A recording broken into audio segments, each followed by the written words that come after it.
the Warbird. Mm-hmm. All of those have engines that can see each other. That brings me to a quick question.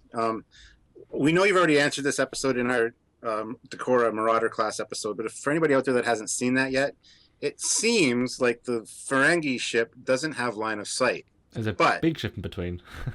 It's very shallow, but yeah, it does. Yeah, exactly. I just wanted to bring that up because a lot of people have pointed that out, and like you answered in the episode, it does have line of sight. It's just a very shallow one. If you had a ruler or a straight edge that you put against the bottom of that ship, you'll see that there's plenty of room for that warp field. So there doesn't have to be a lot of surface area as far as the grills go. They just have to be able to see each other. Correct. Okay. Cool. So back on the Defiant for 1 minute though, is there any way you could rationale the integrated nacelles of a Defiant, say, in your system? Is there any sort of...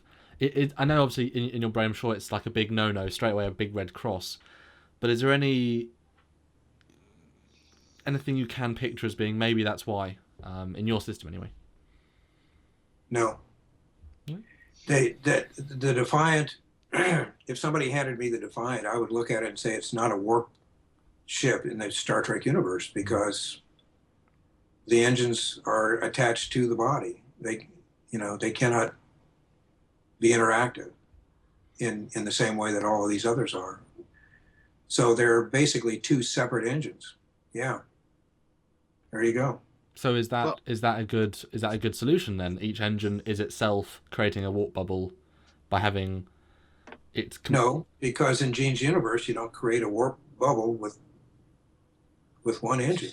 But that being said, if you look at the bottom of the Defiant, there is line of sight between these two things. There's just no inner grills or anything. Kind of makes you wonder how this is rationalized in the universe.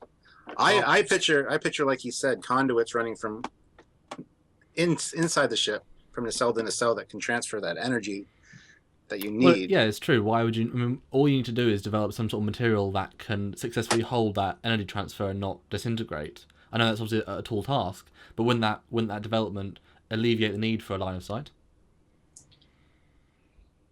I want you to play this back and listen to it because you guys are rationalizing an irrational design. It's like, well, it could. It's like you can explain anything away, especially in the Trek universe. It depends on who you're trying to explain it to. Very true. Very true. So, to answer your question, no, the Defiant engine systems do not work for me. The Defiant shape does not work for me. The whole idea of that little RV unit stuck on the front of it doesn't work for me.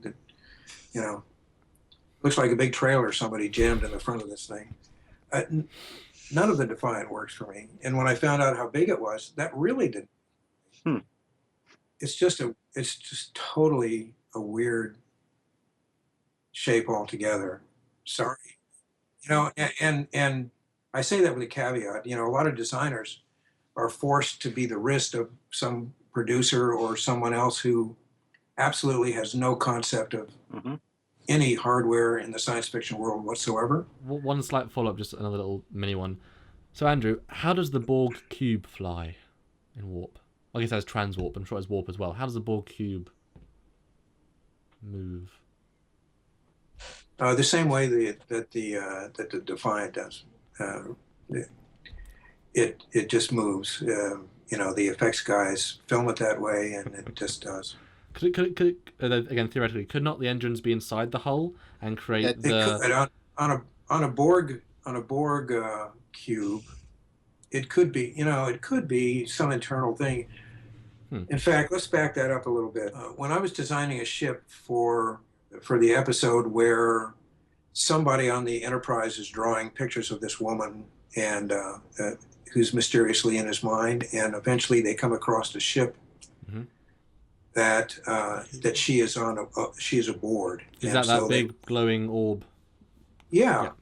So I went to Gene and I said, because that was like one of the ship guests of the week, right? And so I told him that I wanted to come up with something different.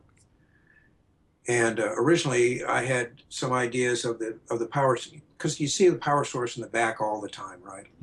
I thought, well, if we had one in the front pulling the ship, I said, but then that got into some weird situations. And he said, oh, just put it in the middle. And I go, what do you mean? He says, yeah, just put the power source in the middle, and wherever it goes, the ship goes. Oh, so, okay, well, thank you. And I went off and I designed the ship that they used in that show. And in that case, maybe that's the same system as the Borg or anything else. It has a little system in the center that pulls it along, just like that ship did. Very cool. And to be fair, the Borg, we've seen the inside of their ships. There's a lot of open space, so it could be that there are nacelles inside the ship that create that field inside that maybe gets projected outside. Who knows? If you want to have nacelles, then yeah, that's true. You could do that. But again, that guest ship didn't have nacelles. It just had this one bubble, which is very interesting since it breaks all of the rules. But it's an alien ship, right? So, sounds like convenient rules to me.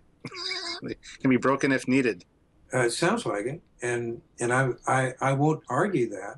I mean, yeah, there's a lot of convenient rules. I'm just saying that all of the ships, generally within the family of ships that we see every week, potentially, they all adhere to the codependent warp system. But this was one that's obviously outside of that system. So, do you think that there are a couple of 4 nacelle vessels which obviously have the double codependency? Do you see that all 4 could be on at the same time just to create a stronger warp field? Does that work in your system?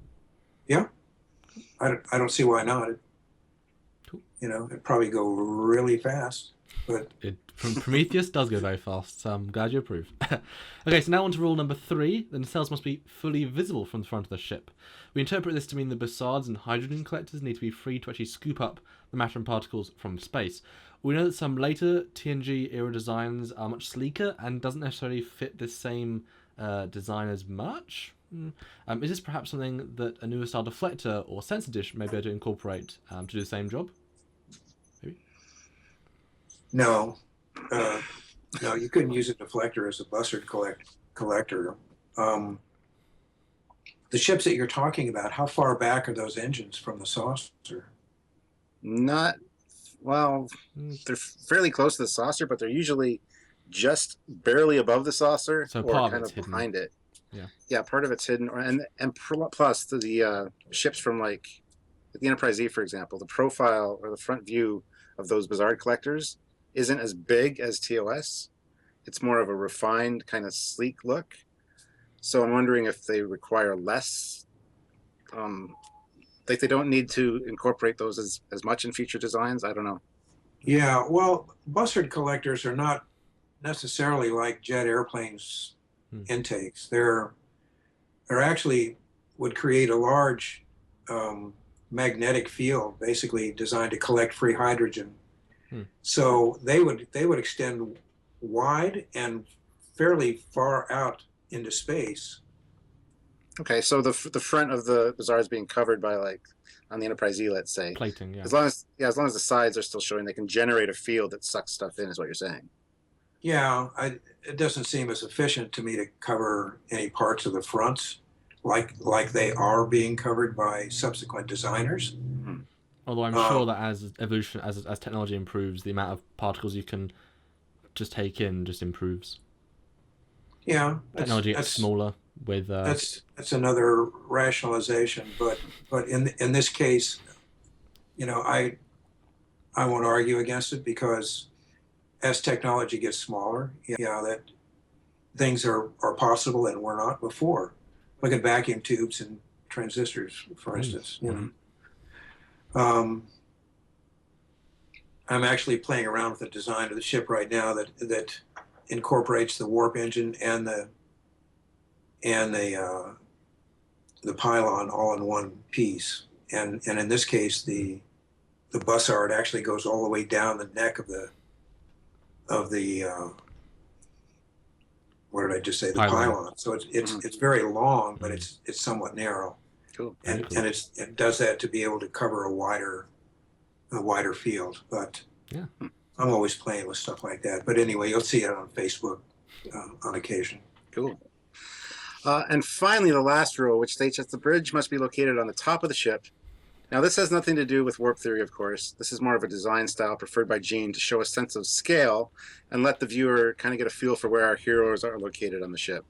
And since Gene saw these ships as basically explorers, which got into the very rarest of skirmishes, the idea that the bridge is an easy target, which I hear complained about a lot, is something that never really entered his mind. So we know you wanted to initially put the Enterprise D bridge like in the middle of the saucer. What are your feelings on this design idea, having it on top as it applies to Federation ships? And did Gene want this to apply to alien ships as well? I don't remember talking to him about obvious bridges on alien ships, like on the Starfleet ships. If so, that totally got by him when I did the Ferengi Marauder and some of the other ships, even the Warbird, because those bridges are somewhat buried. But as far as the Federation starships, yeah, that has always been his primary motive for having it visible, was to give the ship a sense of scale. Because he figured that if people understood the layout of the bridge and the confinements of that space, when they saw the same shape basically on the outside, that would give them an idea of how big the ship was. Because, yeah, originally I wanted to protect that bridge and put it in the middle of the saucer. Being the center of command, I thought it should be in the center of the ship. And that was one of the two changes that Gene made on the ship. One was to make the nacelles longer, because mine were shorter still, being that reduced technology that we talked about. And the other, of course, was the bridge. So he wanted the nacelles longer, and he wanted the bridge up on top of the saucer. And those were the only changes he ever made to that design, which is like, I'm flabbergasted every time I think about that, because it never happens. So there is an aspect of the Franz Joseph Dreadnought design that you like, because that bridge is located in the center of the saucer in the Dreadnought. I don't know if you knew that or not. Nope. There you go. There I go. So what do you think? Do you think it'd make more sense, though, as far as designing starships, to have it in the center of the saucer as opposed to on top? Well, it depends on how it would be used operationally. In other words, if you look at an aircraft carrier, the bridge is very obviously on top and in the front of the island. And it's there so that the bridge personnel can actually look out and see the flight deck.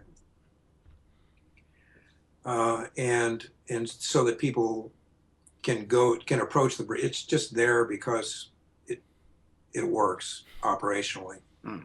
On a starship, they wouldn't necessarily need to be looking out over anything or looking at anything in particular, because they would all have view screens. And it's very probable that all of the surrounding walls would be kind of a projection system or an imaging system, like they're going to have on airplanes, hopefully one day. They're talking about airliners having RGB coded interior so that you wouldn't need a window. You would just see these projections that would make you feel like you're standing on a wing. Cool. So I see that for starships or any spaceship, really. The only reason to have a window is for close operations or when you really want to eyeball something. And that's why I put a window on the top of the bridge, which was never used. But as far as needing it, in the motion picture, it was used for the shuttle bay, not shuttle bay, but for shuttle docking. So operationally, it was handy for that. But other than that, it wouldn't be really needed to be poking up the way that Gene wanted it to be. So do you see it as a design flaw, especially in battle? Like it's an easy target? Not a flaw. I asked Gene, I said, well, what about if the ship's under attack? He says, we have plenty of phasers for that. And shielding. So, as Doug Drexler says, you're only as good as your technology or your defenses. So once they're down, you're pretty much screwed anyway, no matter where your bridge is. yeah, that's right. And Then everybody's going to be running into the ship's chapel. But of course, Gene said there are no chapels on the Enterprise because he was. Well, there was one on the Classic because they did get married in a chapel, didn't they? Yeah, on the Classic there was. Well, yeah, that's right. But I tried to put one on the D, and he blew that off. So because we were doing a lot of preliminary interior space planning. Mm-hmm. That's why all those windows are on the underside, because those were cocktail lounges and shopping centers and all kinds of things that were underneath, especially those alcoves, those little cutouts. Mm-hmm. And so, having said that, then naturally, when I leave the ship, then they put in a ginormous front end on the ship that for 10 forward, which spatially would not fit. So. Although back onto the bridge placement for 1 second, I don't know if you've actually seen, but in Enterprise there is an episode. There's one where it gets attacked heavily, but there's another episode which is actually a parallel timeline or a future timeline where the Xindi do actually destroy the bridge, and we see it get hit, explode, and then we see the internal set and all the people come out, and it's quite a graphic sight. It's rare how often they actually do attack the bridge, but when we have seen it once, and it is quite devastating. So there is that would be my first target. Yeah, that's one of the things, isn't it? But then again, everybody says target the nacelles, target the struts. Like, there's always going to be weak spots on a ship, so no matter what you do. Anyway, that is it, guys. That's a very fun episode. Definitely learned a lot. I know I learned a lot. These rules that were set out by Gene and were created years after the original series ended, and even after, as we said, Franz Joseph's technical manual, which showed a couple of 3 nacelles, a couple of 1 nacelles. So no one can fault Franz Joseph for not knowing the new rules, but that's okay. Cool ships. It has in fact been rumoured that these new Gene rules were actually invented to invalidate the Starship designs for Franz Joseph, but I don't know if that is actually true or not. But we thought we'd let you know right at the end. That's a rumour out there. Yeah, I've heard that, but there was he said nothing about Franz Joseph, or he may have said something like, yeah, it's in those books, but it's not really the way it is. Mm-hmm. I don't know if I'm misremembering that or not, but at the time that he made that ruling of the codependent engines, I don't remember him saying anything about Franz Joseph's publications. So it's not really knowing how official all these rules are coming from Gene. It is known that at least one is definitely from Gene, and that's the pairs rule that was officially created by him. So even if Roddenberry did establish all these rules himself as official, it is still possible that Franz Joseph's designs do not violate the rules, at least not in the spirit that the rules were intended for the Star Trek universe. I found it very interesting article discussing all of this during researching this script, and have included a link to that in the description of this video so that you can all take a look for yourselves and make the most informed decision that fits your unique Star Trek canon. So check that out for sure. Also, please hit the like button and don't forget to subscribe, as we all love having you tune in each week for more Trekyards from us. So that's it for today, guys. If you want to help us out and contribute to the show, don't forget our Patreon, or head on over to trekyards.com and click the donate button. Till next time, this is Captain Foley. Commander Coggins. And me, Andrew. Signing off. Bye, everybody.